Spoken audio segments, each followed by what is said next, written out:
যখন দুটি পরমাণু শক্তিধর দেশ মুখোমুখি দাঁড়ায় তখন প্রশ্ন থাকে না, থাকে আশঙ্কা, থাকে একটাই ভাবনা, এইবার কি সত্যি যুদ্ধ হবে?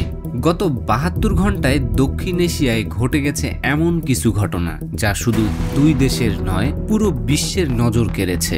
কাশ্মীরের রক্তাক্ত হামলা, প্রতিশোধের হুমকি, সিন্ধু নদীর জলপ্রবাহ বন্ধের সিদ্ধান্ত, সীমান্তে সেনা মোতায়েন, সবকিছু মিলিয়ে সময় যেন থমকে দাঁড়িয়েছে।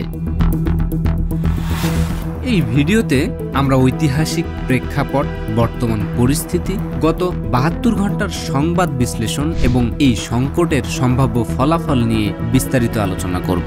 চলুন শুরু করা যাক। ভারত ও পাকিস্তানের সম্পর্কের শিকড় গভীরভাবে জড়িত ১৯৪৭ সালের দেশভাগের সঙ্গে। ব্রিটিশ শাসনের অবসানের পর ভারত ভাগ হয়ে দুটি স্বাধীন রাষ্ট্রের জন্ম হয় ভারত ও পাকিস্তান।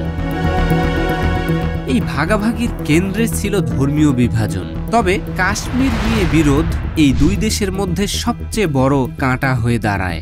কাশ্মীর একটি মুসলিম সংখ্যাগরিষ্ঠ রাজ্য ভারতের সঙ্গে যুক্ত হওয়ার সিদ্ধান্ত নেয়, যা পাকিস্তানের জন্য অগ্রহণযোগ্য ছিল।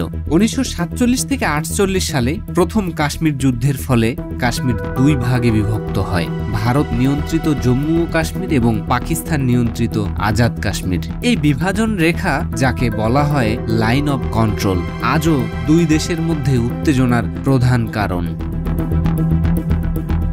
১৯৬৫ সালে দ্বিতীয় ভারত পাকিস্তান যুদ্ধ এবং ১৯৭১ সালে বাংলাদেশের মুক্তিযুদ্ধের সময় তৃতীয় যুদ্ধ এই দুই দেশের সম্পর্ককে আরও তিক্ত করে। ১৯৭১ সালের যুদ্ধে ভারতের সমর্থনে পূর্ব পাকিস্তান স্বাধীন হয়ে বাংলাদেশে পরিণত হয়, যা পাকিস্তানের জন্য একটি বড় ধাক্কা ছিল। ১৯৯৮ সালে ভারত ও পাকিস্তান দুই দেশেই পরমাণু অস্ত্র পরীক্ষা করে। এই ঘটনা দক্ষিণ এশিয়ার ভূ রাজনৈতিক গতি প্রকৃতিকে চিরতরে বদলে দেয়। দুই দেশেই এখন পরমাণু শক্তিধর, যা যে কোনো সংঘাতকে বিপজ্জনক করে তুলতে পারে।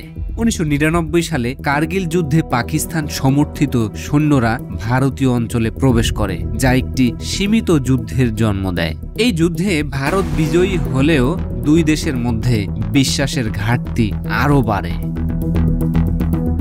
২০০৮ সালে মুম্বাইয়ের সন্ত্রাসী হামলা, যার জন্য ভারত পাকিস্তান ভিত্তিক সন্ত্রাসী গোষ্ঠী লস্কর-ই-তৈয়বাকে দায়ী করে।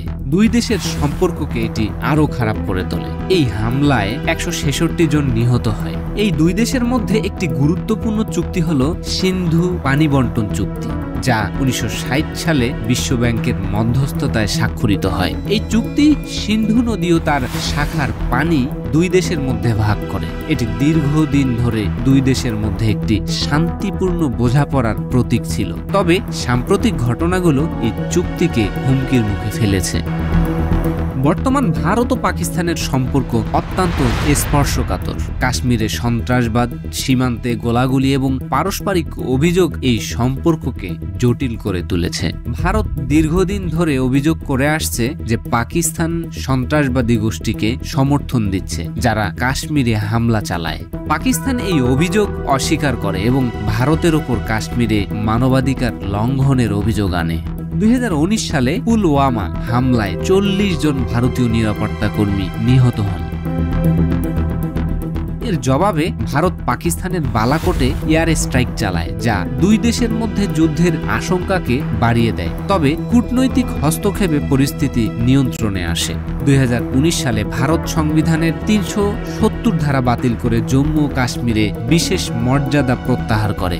এই পদক্ষেপ পাকিস্তানের তীব্র প্রতিক্রিয়ার জন্ম দেয়।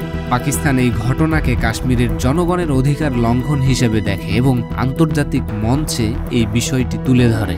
সামাজিক যোগাযোগ মাধ্যমে এই দুই দেশের মধ্যে উত্তেজনা প্রতিফলিত হচ্ছে। ভারত ও পাকিস্তানের নাগরিকরা তাদের দেশের অবস্থান সমর্থন করছে, যা পরিস্থিতিকে আরো জটিল করে তুলছে। গত ৭২ ঘন্টায় ভারত পাকিস্তান সম্পর্কে নাটকীয় পরিবর্তন এসেছে। এই সংকটের কেন্দ্রে রয়েছে কাশ্মীরের পাহেলগামে একটি ভয়াবহ হামলা। এই হামলায় ২৬ জন নিহত এবং ৪০ জনেরও বেশি আহত হয়। ভারত এই হামলার জন্য পাকিস্তান ভিত্তিক সন্ত্রাসী গোষ্ঠী জৈশ-ই-মোহাম্মদকে দায়ী করেছে। এই হামলার জবাবে ভারত কঠোর পদক্ষেপ নিয়েছে। ভারত ঘোষণা করেছে যে তারা সিন্ধুর পানি চুক্তি স্থগিত করেছে। এটি একটি অত্যন্ত তাৎপর্যপূর্ণ পদক্ষেপ, কারণ এই চুক্তি দুই দেশের মধ্যে পানির ভাগাভাগি নিশ্চিত করে। আট্টারি ও ওয়াগা সীমান্ত বন্ধ, দুই দেশের মধ্যে প্রধান সংযোগস্থল বন্ধ করা হয়েছে।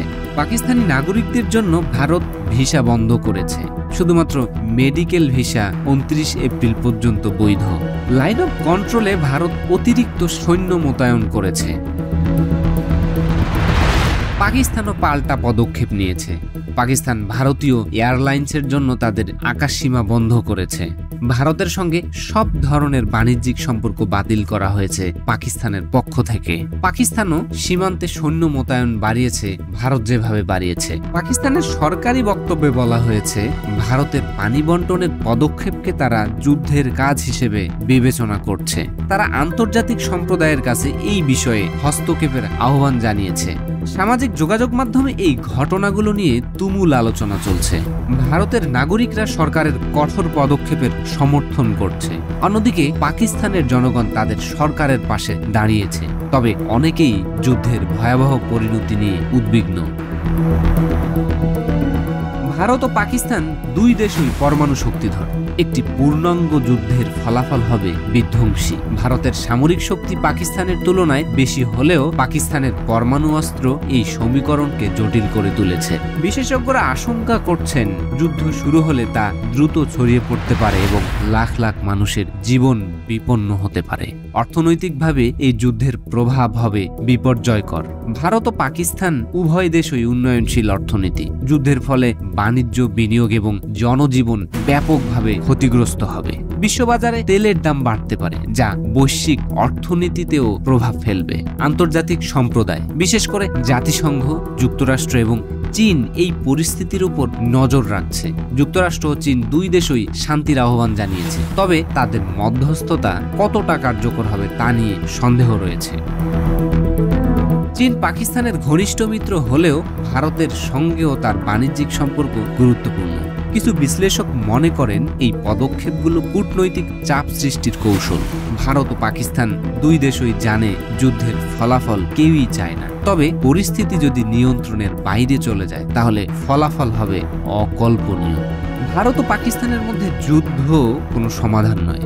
ইতিহাস আমাদের শিখিয়েছে সংঘাত শুধু ধ্বংসই ডেকে আনে। গত 72 ঘন্টার ঘটনাগুলো আমাদের সতর্ক করছে, এখনই সময় কূটনৈতিক আলোচনা ও শান্তিপূর্ণ সমাধানের। আমরা চাই এই দুই দেশের জনগণ শান্তিতে বাস করুক। আমাদের এই ভিডিও দেখার জন্য আপনাদের সবাইকে অসংখ্য ধন্যবাদ। আপনার মতামত কমেন্টে জানাতে পারেন এবং চ্যানেলটি সাবস্ক্রাইব করতে ভুলবেন না। শান্তি বজায় থাকুক, সবাই ভালো থাকুন।